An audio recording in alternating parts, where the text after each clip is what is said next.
আসসালামু আলাইকুম। সংবাদে আপনাদের সবাইকে স্বাগত জানাচ্ছি। আমি ফিরোজ তোহা। শুরুতেই সংবাদ শিরোনাম।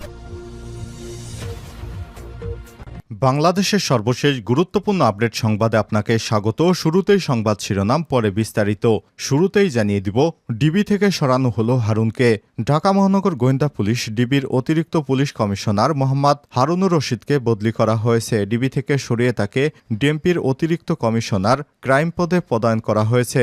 বুধবার ডিএমপির কমিশনার হাবিবুর রহমান স্বাক্ষরিত এক অফিস আদেশে এসব তথ্য জানানো হয়। এরপর জানিয়ে দিব, নাশকতার প্রতিবাদে রাজধানীতে বিক্ষোভ। যুগান্তরের প্রতিবেদন। কোটাবিরোধী আন্দোলন ঘিরে নাশকতার প্রতিবাদে রাজধানীর শ্যামপুর কদমতলী এলাকায় বিক্ষোভ মিছিল করেছেন আওয়ামী লীগ এবং অঙ্গ সহযোগী সংগঠনের নেতাকর্মীরা। এদিকে আওয়ামী লীগ নেতা রাজ্জাকের ছেলের ছাত্রলীগ বিরোধী পোস্ট ঘিরে তোলপাড়। সাবেক কৃষিমন্ত্রী আওয়ামী লীগ নেতা আব্দুর রাজ্জাকের ছেলে ছাত্রলীগ বিরোধী পোস্ট করেছেন। সেটি নিয়েই এখন তোলপাড়ের সৃষ্টি হয়েছে। এদিকে ওবায়দুল কাদেরের সভায় সাবেক ছাত্রলীগ নেতাদের হট্টগোল। যুগান্তরের প্রতিবেদন। রাজধানীর বঙ্গবন্ধু এভিনিউয়ে আওয়ামী লীগের কেন্দ্রীয় কার্যালয়ে দলটির সাধারণ সম্পাদক ওবায়দুল কাদেরের সঙ্গে সাবেক ছাত্রলীগ নেতাদের বৈঠক হওয়ার কথা থাকলেও হট্টগোলের কারণে তা হয়নি। এবারে জানাবো, বাংলাদেশের সঙ্গে নতুন অংশীদারিত্ব চুক্তির আলোচনা স্থগিত করেছে ইইউ। বাংলাদেশের সঙ্গে একটি নতুন অংশীদারিত্ব এবং সহযোগিতা চুক্তি নিয়ে আলোচনা ইউরোপীয় ইউনিয়ন স্থগিত করেছে। আগামী সেপ্টেম্বর মাসে প্রথম দফার এই আলোচনা শুরু হওয়ার কথা ছিল, তবে বাংলাদেশে চলমান পরিস্থিতির আলোকে আলোচনা স্থগিত করা হয়েছে বলে ইউএর একজন মুখপাত্র জানিয়েছে। এবং সর্বশেষ জানিয়ে দিব, ফিলিস্তিনি বন্দী ধর্ষণ, 9 ইসরায়েলি সেনা গ্রেপ্তার। ইসরায়েলি সেনাদের বিরুদ্ধে ফিলিস্তিনি বন্দীদের ধর্ষণ এবং মৌন নির্যাতনের অভিযোগ বেশ পুরনো, কিন্তু নেতানিয়াহু সরকার এ ধরনের ঘৃণ্য কর্মকাণ্ড সবসময় প্রশ্রয় দিয়ে আসছে। কিন্তু এবার প্রথা ভেঙে 9 জন সেনাকে গ্রেপ্তার করেছে মিলিটারি পুলিশ। জানা গেছে ওই বন্দীকে হাসপাতালে নেওয়া হলে ধর্ষণের বিষয়টি জানাজানি হয়। তাকে এতই অত্যাচারিত করা হয়েছে যে তিনি হাঁটতে পারছেন না। চিকিৎসকেরা তার পায়ুপথে মারাত্মক জখম করেছেন। প্রিয় দর্শক, এতক্ষণ শুনছিলেন সংবাদ শিরোনাম, এবারে বিস্তারিত। তবে তার আগে বন্ধুরা, অনুরোধ থাকবে সংবাদটিতে একটি লাইক দিন। আর বন্ধুরা, কমেন্ট করে জানিয়ে দিন আপনি বিশ্বের কোন দেশ থেকে বা বাংলাদেশের কোন স্থান থেকে বা কোন জেলা থেকে আমাদের সংবাদটি দেখছেন এবং শুনছেন। আর আপনি যদি আমাদের চ্যানেলে নতুন হয়ে থাকেন, সংবাদটি দেখতে দেখতে চ্যানেলটি সাবস্ক্রাইব করে রাখুন, যাতে করে আমাদের লেটেস্ট আপডেট সংবাদগুলো সবার আগে আপনার কাছে পৌঁছে যায়। এবারে বিস্তারিত। ডিবি প্রধান হারুনুর রশিদকে ডিবি থেকে সরানো হয়েছে। ঢাকা মহানগর গোয়েন্দা পুলিশ ডিবির অতিরিক্ত পুলিশ কমিশনার মোহাম্মদ হারুনুর রশিদকে বদলি করা হয়েছে। ডিবি থেকে তাকে সরিয়ে ডিএমপির অতিরিক্ত কমিশনার ক্রাইম হিসেবে প্রদান করা হয়েছে। আজ বুধবার ডিএমপির কমিশনার হাবিবুর রহমান স্বাক্ষরিত এক বিজ্ঞপ্তিতে এসব তথ্য জানানো হয়েছে। এতে বলা হয়েছে, ডিবির অতিরিক্ত কমিশনার হারুনুর রশিদকে বদলি করা হয়েছে। তিনি ডিএমপির অতিরিক্ত কমিশনার ক্রাইম হিসেবে নিয়োগ পেয়েছেন।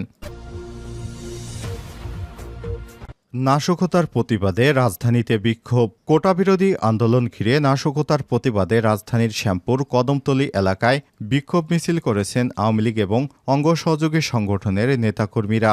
বুধবার সকাল 10টায় এই বিক্ষোভ মিছিল করেন তারা।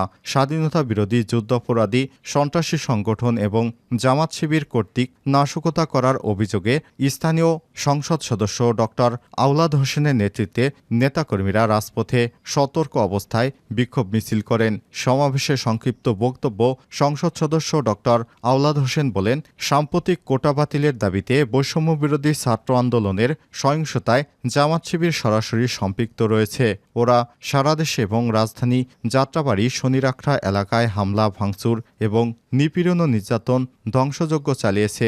ঢাকা নারায়ণগঞ্জ লিং রোডে সাইনবোর্ড এলাকায় সন্ত্রাসীরা কর্তব্যরত সোনালী নামের এক নারী সাংবাদিককে নির্যাতন করেছে। নৈরাজ্যকর পরিস্থিতিতে সারা দেশে প্রায় শতাধিক প্রাণহানি ঘটেছে। বিটিভি সেতু ভবন সহ অসংখ্য সরকারি সম্পত্তি ধ্বংস করা হয়েছে। অসংখ্য সরকারি বেসরকারি যানবাহনে আগুন দেওয়া হয়েছে। এ সময় তিনি বলেন, বাংলাদেশের মানুষের আবেগের জায়গা মেট্রো রেল, 2টি স্টেশন, এলিভেটেড এক্সপ্রেসওয়ে এবং মেয়র মেয়র হানিফ ফ্লাইওভারের টোল প্লাজা ধ্বংস করা হয়েছে। রাজধানীর শনিরাখড়া এলাকায় কর্তব্যরত এক পুলিশ সদস্যকে পিটিয়ে হত্যা করে লাশ ফুটওভারের সঙ্গে ঝুলিয়ে রাখা হয়েছে।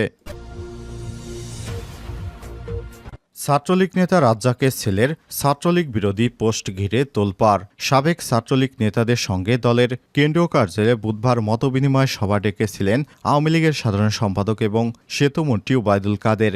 বঙ্গবন্ধু এভিনিউয়ে আওয়ামী লীগের কেন্দ্রীয় কার্যালয়ে নির্ধারিত সময়ে উপস্থিত হন সাবেক ছাত্রলীগ নেতারা। এ সভায় ওবায়দুল কাদেরের সঙ্গে হাজির হন দলটির সভাপতিমণ্ডলীয় সদস্য সাবেক মন্ত্রী ড আব্দুর রাজ্জাক। তাকে দেখামাত্রই উত্তেজিত হয় সাবেক ছাত্রলীগ নেতারা। এ সময় ড আব্দুর রাজ্জাককে সভাস্থলে দেখে সাবেক ছাত্রলীগ নেতারা চিৎকার দিয়ে ওঠেন, তিনি অর্থাৎ ড আব্দুর রাজ্জাক এখানে কেন? তার ছেলে কেন সামাজিক যোগাযোগ মাধ্যম ফেসবুকে সরকার বিরোধী পোস্ট করেছেন সেটিও জানতে চান সাবেক নেতারা। বেলা 11টায় রাজধানীর বঙ্গবন্ধু এভিনিউয়ে আওয়ামী লীগের কেন্দ্রীয় কার্যালয়ে এমন বাকবিতণ্ডার ঘটনা ঘটে। এ সময় সাবেক কৃষিমন্ত্রী ড আব্দুর রাজ্জাক, এমপির বড় ছেলে রেজওয়ান শাহরিয়ার সুমিতের ফেসবুক ওয়াল ঘেটে একটি পোস্ট পাওয়া গেছে। সেটি ঘিরে বিতর্ক সৃষ্টি হয়েছে। কোটা আন্দোলন ইস্যুতে ছাত্রলীগকে আক্রমণ করে 17 জুলাই নিজের ফেসবুক ওয়ালে এই পোস্ট করেন সুমিত। বাংলাদেশের সঙ্গে নতুন অংশীদারিত্ব চুক্তির আলোচনা স্থগিত করেছে ইইউ। বাংলাদেশের সঙ্গে নতুন একটি অংশীদারিত্ব এবং সহযোগিতা চুক্তি নিয়ে আলোচনা ইউরোপীয় ইউনিয়ন স্থগিত করেছে। আগামী সেপ্টেম্বর মাসে প্রথম দফার এই আলোচনা শুরু হওয়ার কথা ছিল, তবে বাংলাদেশে চলমান পরিস্থিতির আলোকে আলোচনা স্থগিত করা হয়েছে বলে ইউ এর একজন মুখপাত্র জানিয়েছে। কূটনৈতিক এবং ইইউর ঢাকা মিশন সূত্র এসব তথ্য নিশ্চিত করেছেন। বাংলাদেশ এবং ইউরোপীয় ইউনিয়নের মধ্যে পারস্পরিক সম্পর্ক আরও সম্প্রসারণ এবং বিকাশের লক্ষ্যে গত বছরের 27 অক্টোবর নতুন ইউ বাংলাদেশ অংশীদারিত্ব এবং সহযোগিতা চুক্তির বিষয়ে আলোচনা শুরুর সিদ্ধান্ত নেওয়া হয়। ব্রাসেলসে অনুষ্ঠিত এই অনুষ্ঠানে প্রধানমন্ত্রী শেখ হাসিনা, ইউরোপীয় commission president Ursula for der Leyen উপস্থিত ছিলেন। ওই অনুষ্ঠানে বাংলাদেশের বিদ্যুৎ খাতে নবায়নযোগ্য জ্বালানি প্রকল্পে 40 কোটি ইউরো অর্থায়নের লক্ষ্যে ইউরোপীয় ইউনিয়ন ব্যাংক এবং বাংলাদেশ সরকারের মধ্যে একটি চুক্তি সই হয়।